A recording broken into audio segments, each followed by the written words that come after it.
मेहमानों का स्वागत करते हैं। बीजेपी प्रवक्ता संबित पात्रा और कांग्रेस पार्टी के प्रवक्ता अभय दुबे हमारे साथ हैं। आप दोनों का बहुत बहुत स्वागत है। आज जो विषय हम कुरुक्षेत्र में उठा रहे हैं, राष्ट्रीय सुरक्षा से जुड़ा हुआ एक बहुत ही महत्वपूर्ण विषय है। जम्मू में ड्रोन से विस्फोटक ला करके हमला किया गया हमारे एयरफोर्स बेस पर। हमारे जम्मू के ही एक सेना के बेस पर हमला करने की कोशिश हुई, जिसको नाकाम कर दिया गया। और कुछ ड्रोन्स को सिविलियंस ने भी देखने का दावा किया, जिसकी पुष्टि अभी नहीं हुई। इसको लेकर भी प्रधानमंत्री नरेंद्र मोदी, गृह मंत्री, रक्षा मंत्री और राष्ट्रीय सुरक्षा सलाहकार की अहम बैठक भी थोड़ी देर पहले खत्म हुई है।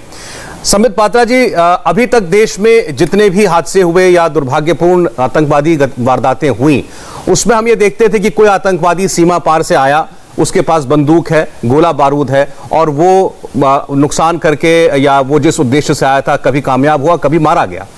एक नए किस्म के आतंकवाद की तस्वीर हमने देखी है ये, जिसमें कोई आतंकवादी की शक्ल नजर नहीं आ रही है।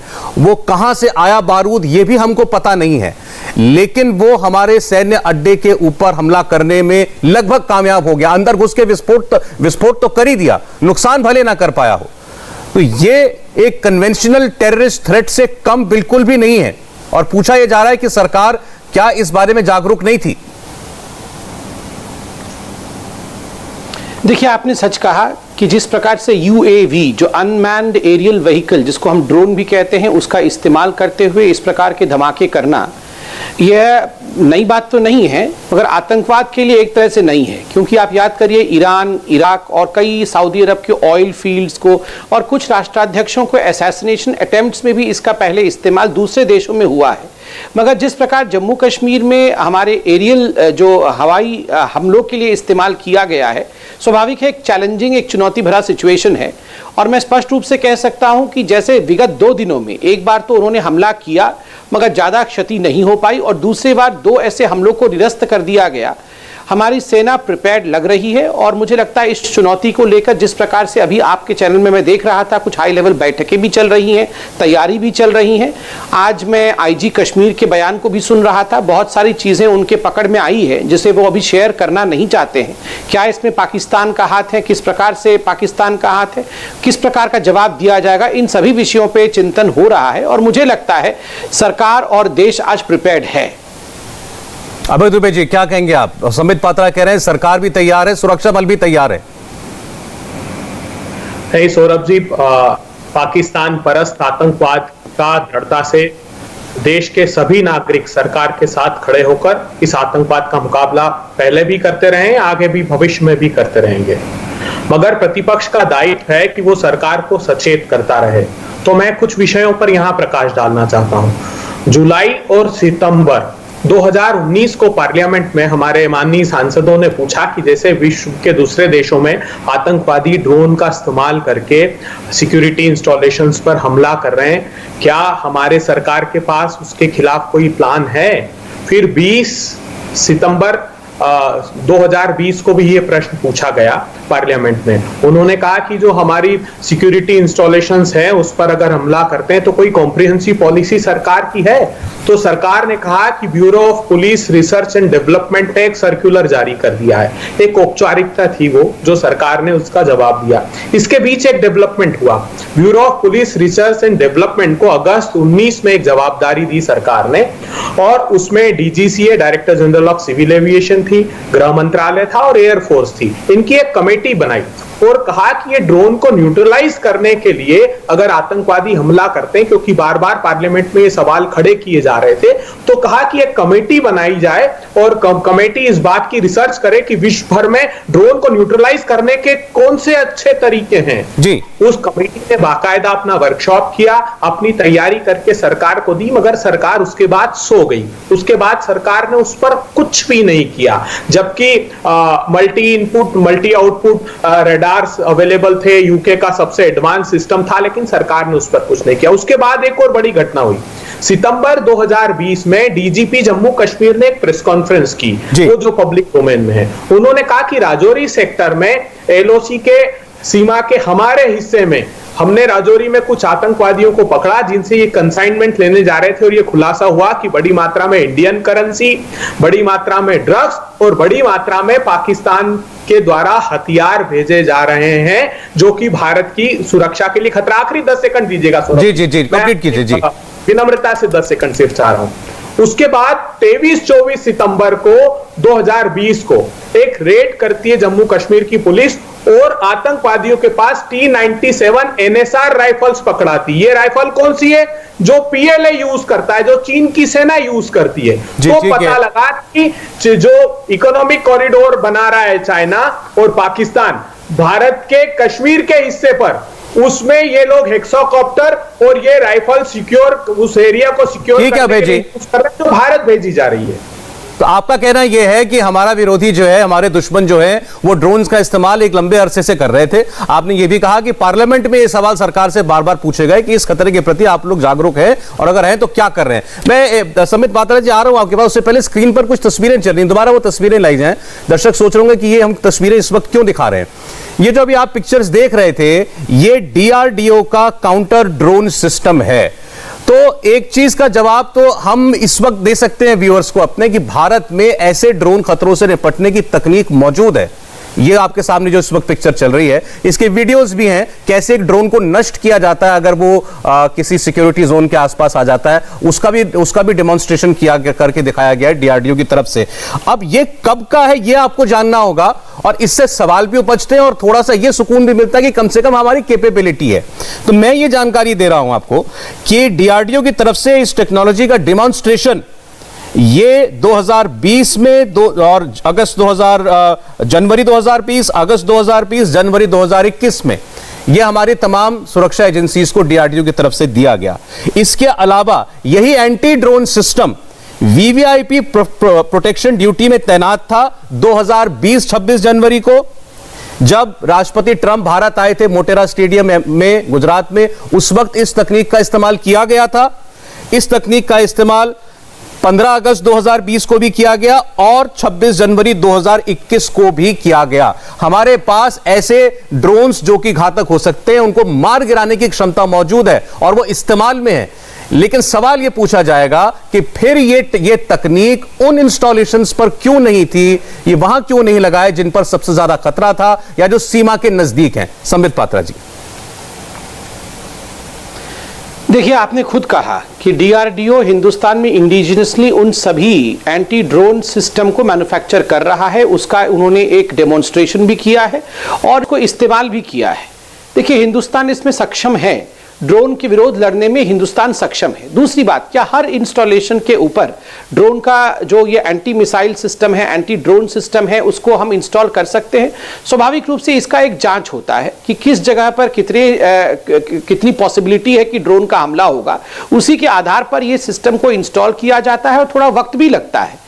मुझे लगता है जिस प्रकार से पहले तो ये ड्रोन का जो यूसेज है पाकिस्तान ने, और खास करके मैं पाकिस्तान का नाम भी लेना चाहूंगा, पाकिस्तान ने पंजाब में ड्रग्स के लिए और आर्म्स के लिए, आर्म्स को ड्रॉप करने के लिए पंजाब में ड्रोन का इस्तेमाल किया था और इसका जवाब भी हिंदुस्तान की आर्मी ने और पॉलिसी के रूप में पाकिस्तान को दिया गया था।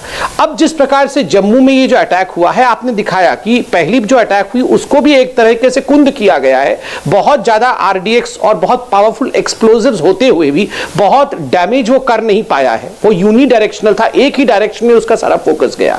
दूसरी बात है कि आज भी न्यूज में हम देख रहे हैं कि 2 और ड्रोन स्ट्राइक्स हो सकते थे। ड्रोन्स को स्पॉट भी किया गया है और उनको निरस्त किया गया है। तो ऐसा नहीं है कि जो आर्मी है और जो हमारे सिक्योरिटी इंस्टॉलमेंट्स हैं वो इस पर काम नहीं कर रहे हैं। सारे इंस्टॉलेशंस इस पर सजग हैं, काम कर रहे हैं। मगर मुझे लगता है ये चिंता का विषय जरूर है, एक बहुत बड़ा चैलेंज जरूर है। और मैं इतना ही कहना चाहूंगा, देखिए, इसमें कहीं ना कहीं जरूर पाकिस्तान का हाथ होगा। लश्कर का भी नाम आ रहा है। अभी इस पे IG कुछ बता नहीं रहे हैं क्योंकि उनको लगता है कि पूरा इन्वेस्टिगेशन कंप्लीट होने पर वो अपने विषय को रखेंगे, यह आवश्यक है। मैं सिर्फ इतना कहना चाहता हूं, इस पे पॉलिटिकल तू मैं अभी करने की कोई आवश्यकता नहीं है।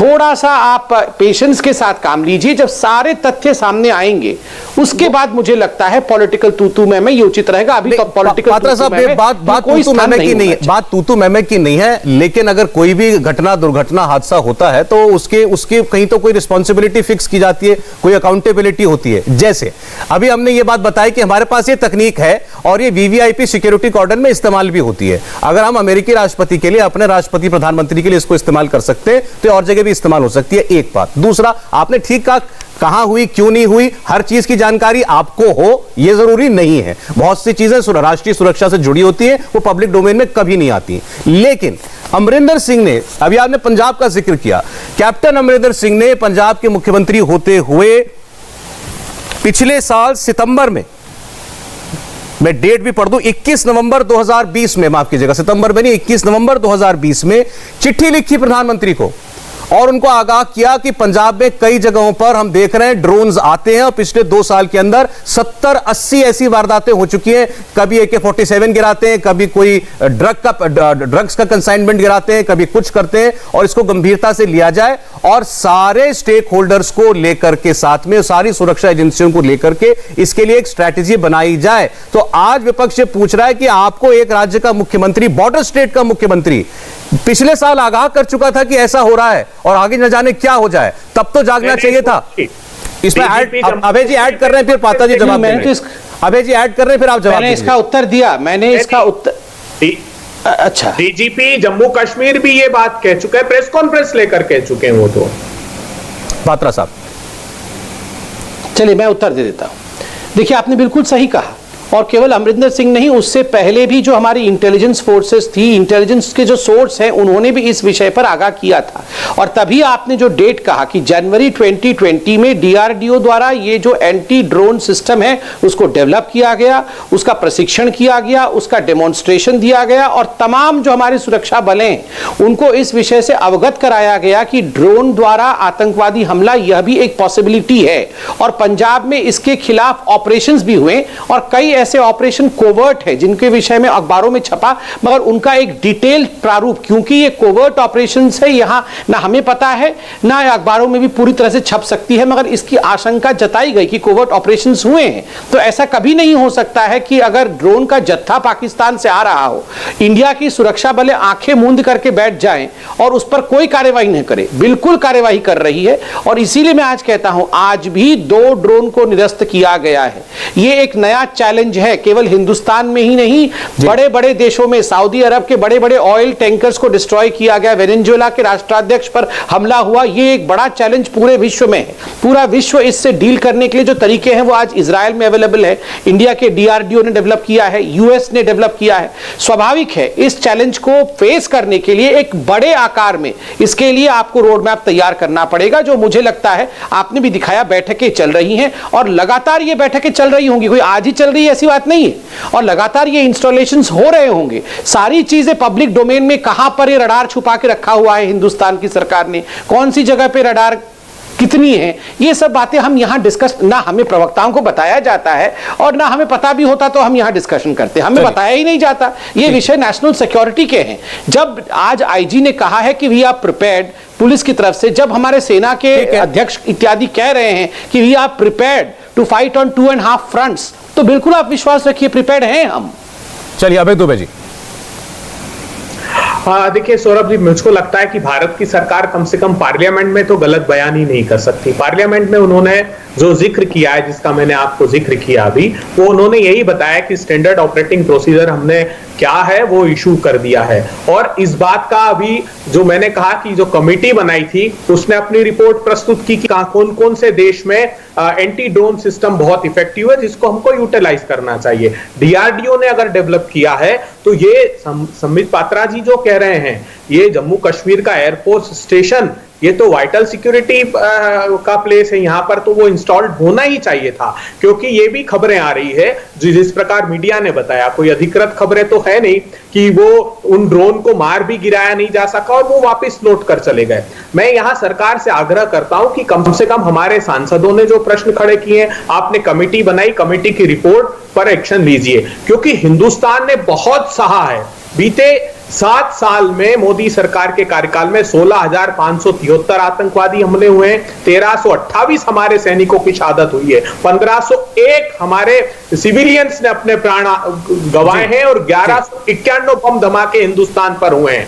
पठानकोट, उरी, बारामूला, नारगोटा, हंदवाड़ा, सुजवान, पुलवामा, अभी ये एयरफोर्स स्टेशन, ये सारे वो है जो आर्मी के बेस कैंप हो, सीआरपीएफ के कैंप हो या मिलिट्री बेस कैंप हो, इन पर हमले लगे हुए हैं, तो ये हमको बहुत गंभीरता से लेना चाहिए था। अभी दुबे जी, मेरा आपसे एक सवाल है, मैं आपसे ये पूछना चाहता हूं सीधे सीधे, अभी आपने जितने भी वाक्य ये गिनाए, हाँ ये हुए हैं, इससे कोई मुंह नहीं चुरा सकता, लेकिन भारत आतंकवाद का दंश आज से नहीं दशकों से सह रहा है। खास तौर पर जम्मू कश्मीर के अंदर वारदातें ऐसा नहीं है कि आज से हो रही है, वो भी दशकों से हो रही हैं। तो क्या आप सरकार के ऊपर यह आरोप लगाना चाहते हैं कि राष्ट्रीय सुरक्षा को लेकर के सतर्क नहीं है, और अगर आपका आरोप यह है तो किस बिना पर है? देखिए, प्रतिपक्ष का तो दायित्व ही है, नहीं तो इतिहास लिखा जाएगा तो वो हमें क्षमा नहीं करेगा। हमारा दायित्व है कि सरकार को आगाह करें, सचेत करें और समालोचना भी करें सरकार की। सरकार बिल्कुल सचेत नहीं है। ये कह रहे थे सुरक्षा बल आंखें नहीं मीच रखी है, हम तो सरकार की आंखें खोलना चाहते हैं। जब इतनी कमेटी है, इतनी सिफारिशें हैं, तो आपको अब तक विश्व के सारे देश, अच्छा ये सरकार को नहीं पता था कि लॉन्ग विंग 2 50 ड्रोन्स चाइना ने पाकिस्तान को सप्लाई किए, आपको नहीं पता था? आप सरकार ने कहा उसी समय, ये खबरें प्रकाशित कराने में माहिर लोग हैं, इन्होंने कहा कि MQ-9 हम यूएस से खरीद रहे 30 ड्रोन्स, जो कि जिसका पे ऑफ लोड 1700 किलोग्राम तक है, 48 घंटे तक उड़ सकते हैं। कहां है सरकार से पूछिए, क्या वो ड्रोन भारत की सरकार के पास आ गए? अच्छा ठीक है अबे जी ठीक है, मैं आपकी बात का जवाब लेता हूं। एक चीज, एक क्लैरिफिकेशन मैं जरूर दे दूं कि आप जिन ड्रोन्स की बात कर रहे हैं और इस हमले में जो चीज इस्तेमाल हुए, ये कोई मिलिट्री ग्रेड ड्रोन नहीं है। और ये मैं नहीं कह रहा हूं, मैंने क्योंकि आज ही बहुत सारे एक्सपर्ट से बात की, बल्कि भारत के पूर्व आर्मी चीफ से बात की, उन कोर कमांडर से बात की जो कश्मीर में सर्व कर चुके। उनका कहना है कि ये कोई मिलिट्री ग्रेड ड्रोन नहीं थे, हाँ ये इनको इंप्रोवाइज किया गया। तो ये कहना कि इसके बारे में क्यों नहीं पता था, आपका सवाल ठीक है कि हमला हो सकता है, इसकी जानकारी एजेंसी को होनी चाहिए। हमको जब जानकारी है कि हाँ, चाइना ने वो ड्रोन अलग है सर, वो ड्रोन अलग है। नहीं तो मुझे बताइए, क्या हम उस बात की प्रतीक्षा, हम तो अपनी सुरक्षा दृढ़ता से आगे कदम बढ़ाना चाहिए। चलिए ठीक है, ठीक है, ओके। ये मैं सिर्फ इतना कह रहा था कि ये एक मिलिट्री ग्रेड ड्रोन से किया गया हमला नहीं है। संबित जी जवाब देंगे आपकी बात? आतंकवादी जो यूज कर रहे हैं वो भी चाइना से। अच्छा ठीक है, बोलूं, मैंने बहुत देर से निर्विरोध इनको सुना है, आपकी अनुमति हो तो मैं बोल लूं? बोलिए। सौरभ जी, मुझे तो बड़ा आश्चर्य लगता है। आप देखिए, ड्रोन हमला कल हुआ है, पाकिस्तान का हाथ हो सकता है, मुझे तो व्यक्तिगत रूप से इसमें किसी प्रकार का अंदेशा नहीं है, मगर टीवी चैनल पे बीजेपी और कांग्रेस बैठ के ऐसे लड़ेगी जैसे पता नहीं किसने, हम दोनों में से किसने ड्रोन हमला कर दिया है। ये केवल मुझे लगता है हिंदुस्तान में ही होता होगा। इन्होंने कहा विगत 7 वर्षों में हिंदुस्तान के ऊपर बहुत विपत्ति आ गई क्योंकि मोदी जी प्रधानमंत्री। माफ करिएगा सौरभ जी, क्या क्या हुआ था कांग्रेस के राज में, किस प्रकार से उस समय तो यह भी अनाउंसमेंट होता था कि जहां भी बैठते हैं, बस में, ट्रेन में, तो पहले कुर्सी के नीचे देख लीजिए कहीं कुर्सी के नीचे ही बम न फट रहा हो, कहीं कुर्सी के नीचे ही बम न रखा हो। हर कुर्सी के नीचे बम होने की आशंका कांग्रेस के समय होया करता था। वहां से आज हिंदुस्तान ने यहां तक का सफर तय किया है, लगभग 40% आतंकवाद में कमी आई है। ये आंकड़ों के माध्यम से मैं बता रहा हूं, कोई अपने माध्यम से नहीं बता रहा हूं। 70,000 से अधिक जवानों को और सिविलियंस को हिंदुस्तान ने शहीद पाया था कांग्रेस के समय में। दूसरी बात मैं कहना चाहता हूं, preparedness of Indian army, Rafale सबसे बड़ा उदाहरण है।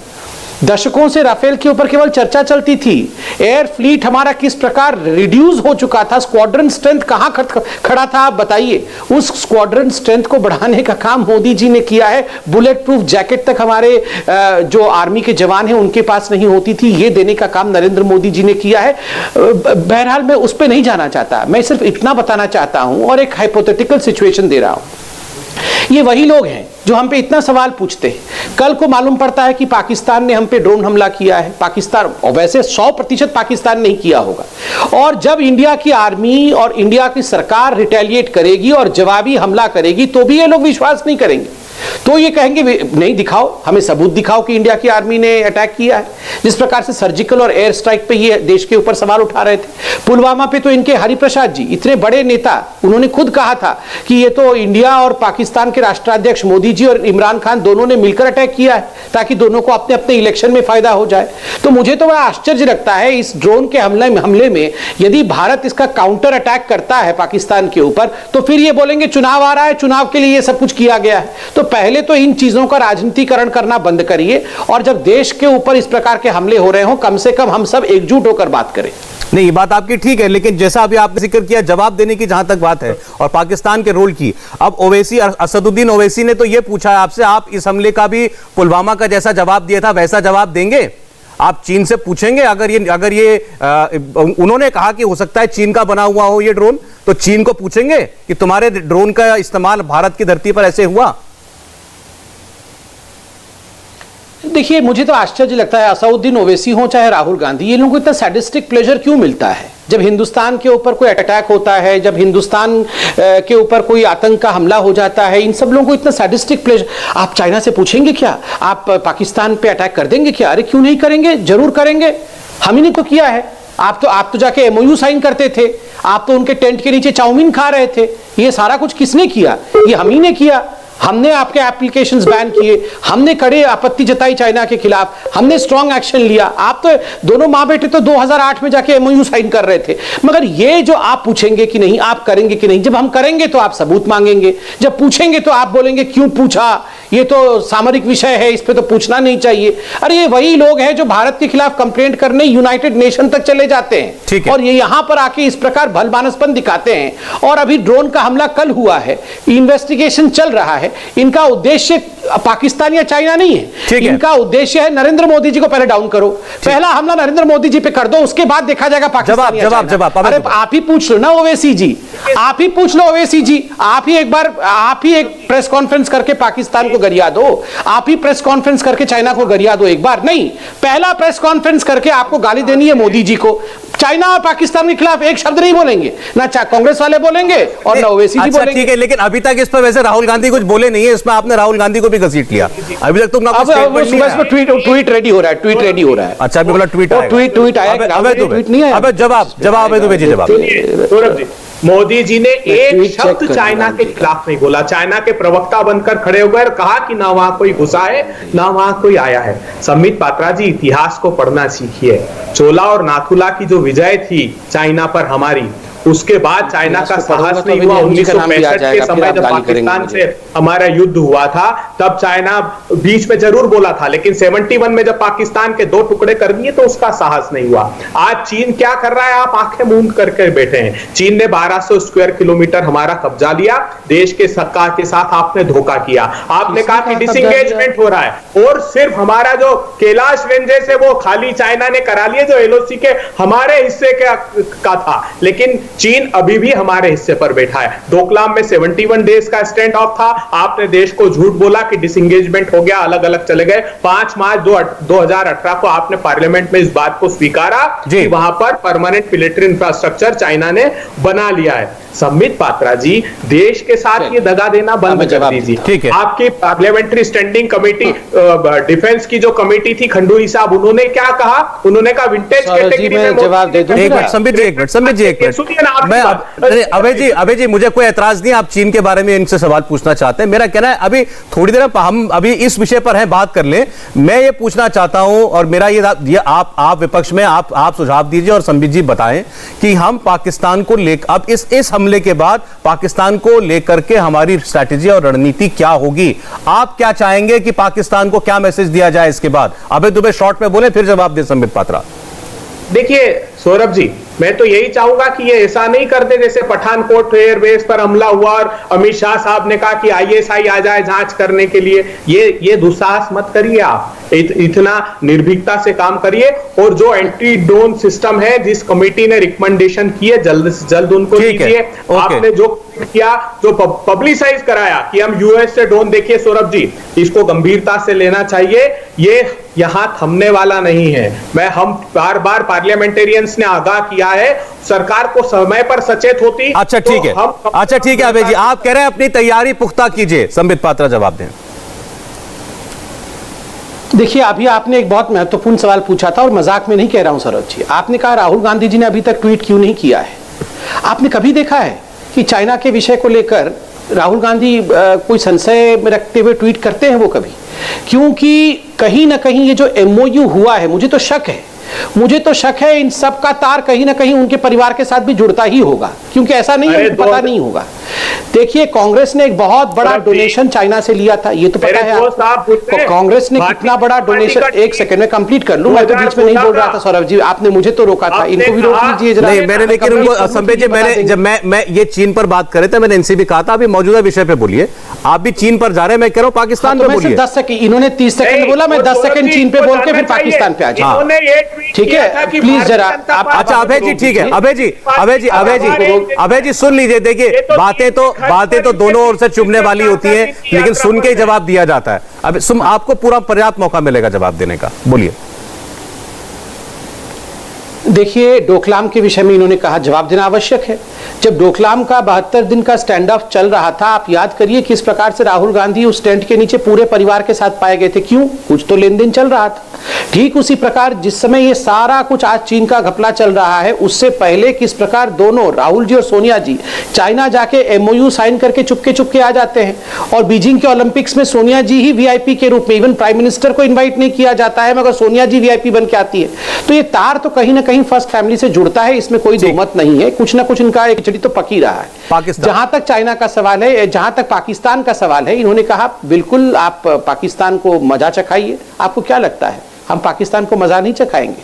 सर्जिकल स्ट्राइक, एयर स्ट्राइक हम नहीं किया था। मैं सिर्फ इतना ही आपसे निवेदन करूंगा कि जब मजा चखाएंगे तब आप ये मत कहना कि ये सारा कुछ जो है हमें सबूत के रूप में चाहिए। आप ये मत कहना कि दिखाओ हमें कहां मजा चखाया आपने।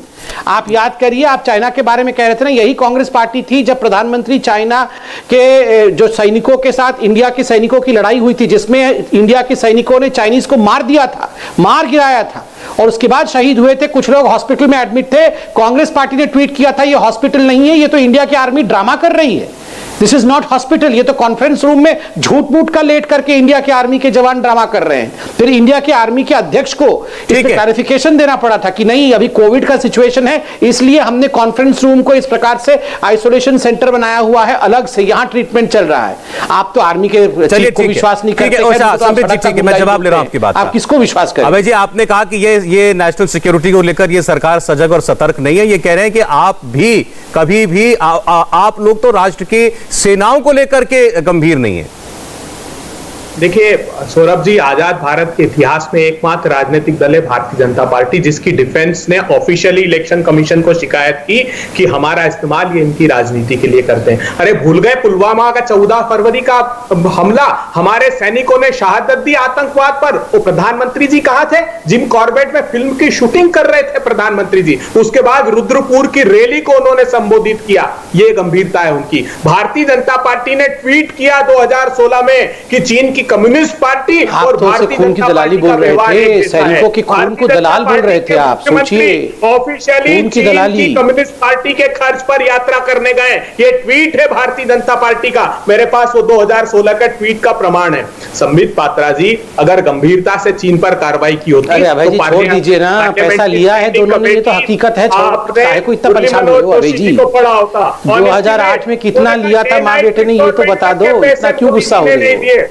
अर्थात 10 दिन तक भीषण युद्ध हो जाए तब भी मोदी सरकार ने वो लाखों रुपए अकाउंट में चाइना से लिया हुआ है कांग्रेस पार्टी ने, फिर यहाँ पर आकर इतनी जोर चिल्लाती है। जोशी जी ने कहा है अपनी पार्लियामेंट्री स्टैंडिंग कमेटी में, parliamentary standing committee on commerce की रिपोर्ट पढ़ लीजिए। उन्होंने कहा 6 साल में मोदी सरकार, कॉमर्स का रिपोर्ट काहे को पढ़ूंगा मैं? तो पहले ये बताओ 2008 का वो एमओयू का कॉपी कहाँ है, उसको निकालो। पार करा दी आपको जो किताब पीछे रखी है उसमें से वो निकालो जरा, वो एमओयू की कॉपी निकालो, 2008 वाली एमओयू की कॉपी, उसी में सब कुछ लिखा हुआ है कि तुम हमें पैसा दो, हम तुम्हें सीक्रेट्स बताएंगे देश की। गोल्डी के पेट्रोलिंग पॉइंट 10 पर बैठा हुआ है चाइना।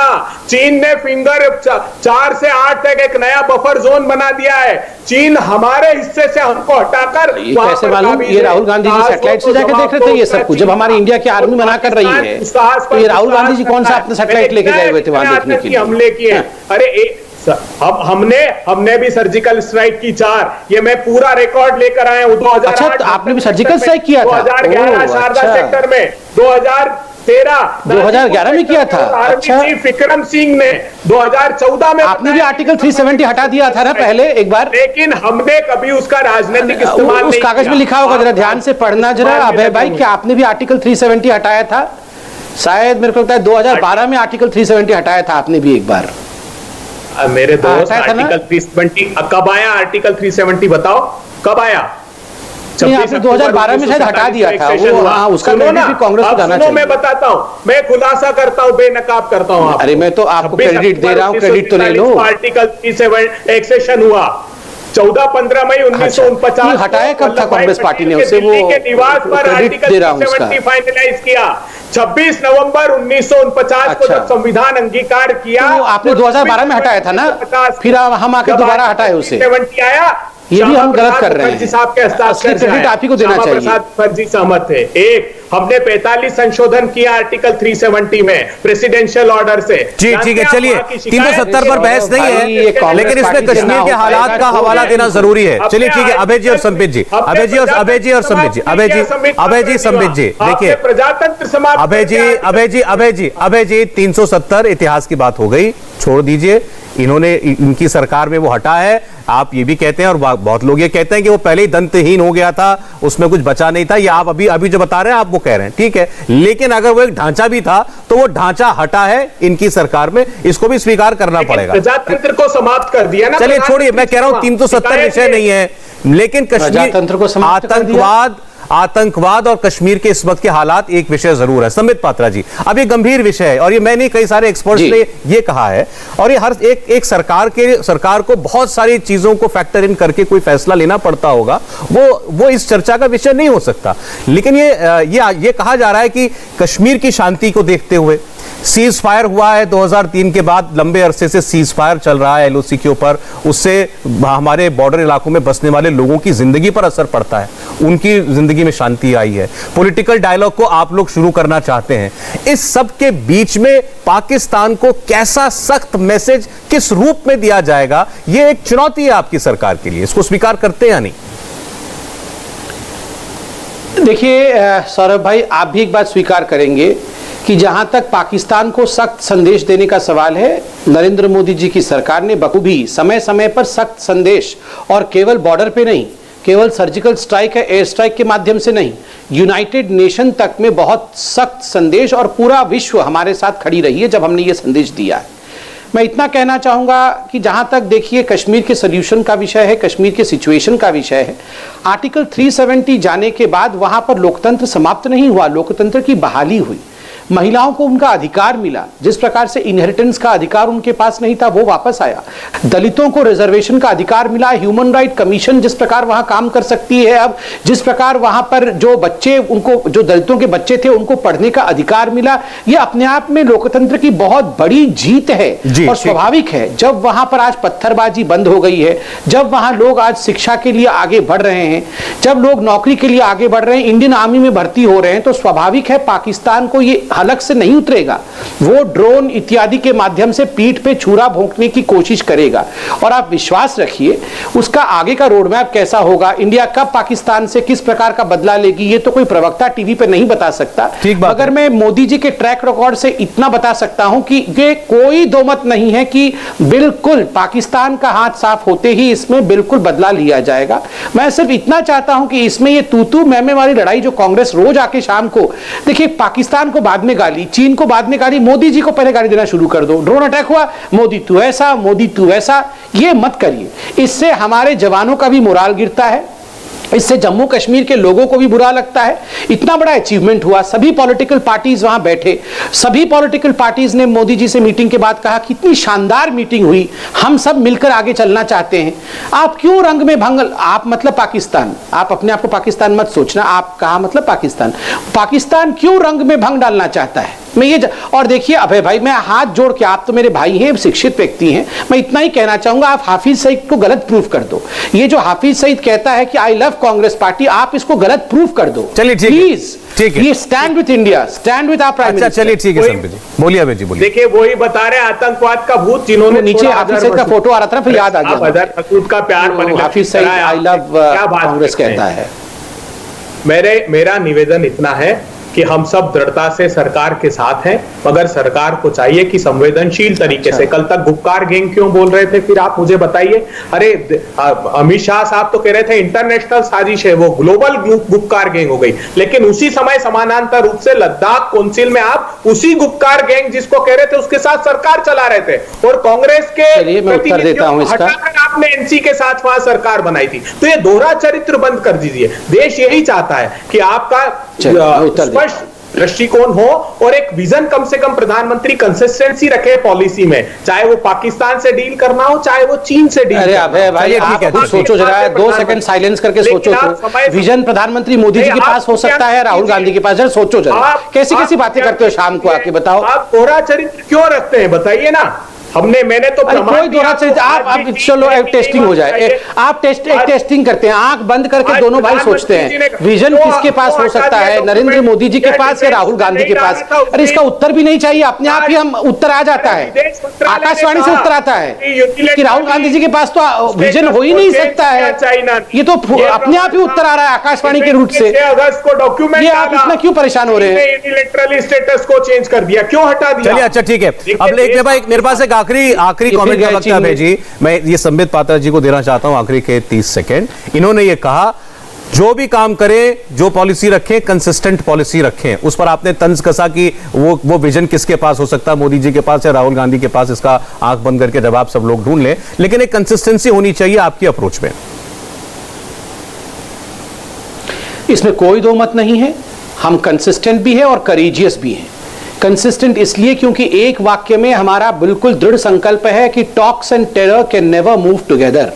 आतंकवाद और बातचीत दोनों एक साथ नहीं हो सकती है। बातचीत हम चाहते हैं, शांति हम चाहते हैं, मगर आतंकवाद के साथ नहीं, नंबर 1। नंबर 2, आज ही इस विषय को यूएन में हिंदुस्तान ने उठा दिया है। आपने देखा होगा यूनाइटेड नेशन में हिंदुस्तान की सरकार ने पाकिस्तान के मंसूबों को लेकर इस विषय को रखा है। तो पूरे विश्व को जागरूक करना, विश्व में पाकिस्तान के मंसूबों को मैं अंत में याद दिलाना चाहता हूं। आज से ठीक 4 दिन पहले आपने अखबारों में पढ़ा होगा, पाकिस्तान के शाह महमूद कुरैशी जो उनके फॉरेन अफेयर्स मिनिस्टर हैं, उन्होंने एक बयान दिया था कि yes the previous governments of Pakistan supported terrorism and funded terrorism. FATF को लेकर जब ग्रे जोनिंग की बात हुई थी तब इन्होंने कहा था कि नहीं, इमरान खान तो नहीं करते, बाकी सारी सरकारों ने टेररिज्म को फंड किया है और उसको पैसा दिया है। तो पाकिस्तान कंसिस्टेंट टेररिज्म को फंड करता है और हम कंसिस्टेंटली मानते हैं कि talks and terror can never. चलिए ठीक है, मेरा समय खत्म हो गया, फिर भी 10 सेकंड में अभी दुबे जी एक बात बार-बार, ये तो सब दुनिया भी सुनती है तो चाहती होगी, आतंक के मुद्दे पर तो एक सुर में बात करनी चाहिए। देखिए, हम तो एक सुर में साथ हैं सरकार के, हम समालोचना भी करेंगे, सुझाव भी देंगे और अपेक्षा करते हैं कि सरकार उस पर अमल करे और दृढ़ता से हम सक्षम हैं, लेकिन सरकार कम से कम दोहरा चरित्र नहीं रखे, चीन को भी दबाव देने में सक्षम है और इतिहास साक्षी है। पाकिस्तान के देखिए ये चुनौती नहीं है जी, अभय जी समय, संबित जी और अभय जी समय नहीं है। एक बात तय है कि चुनौती एक नए किस्म की है, आतंक का एक नए किस्म का चेहरा है और इससे निपटने के लिए एक नई किस्म की रणनीति की भी जरूरत पड़ेगी। उम्मीद करनी चाहिए कि हमारी सरकार जागरूक भी होगी और जल्द से जल्द इस खतरे का और इस वारदात को अंजाम देने वालों को उसका जवाब भी दिया जाएगा। धन्यवाद संबित पात्रा जी और अभय दुबे जी, आप दोनों का।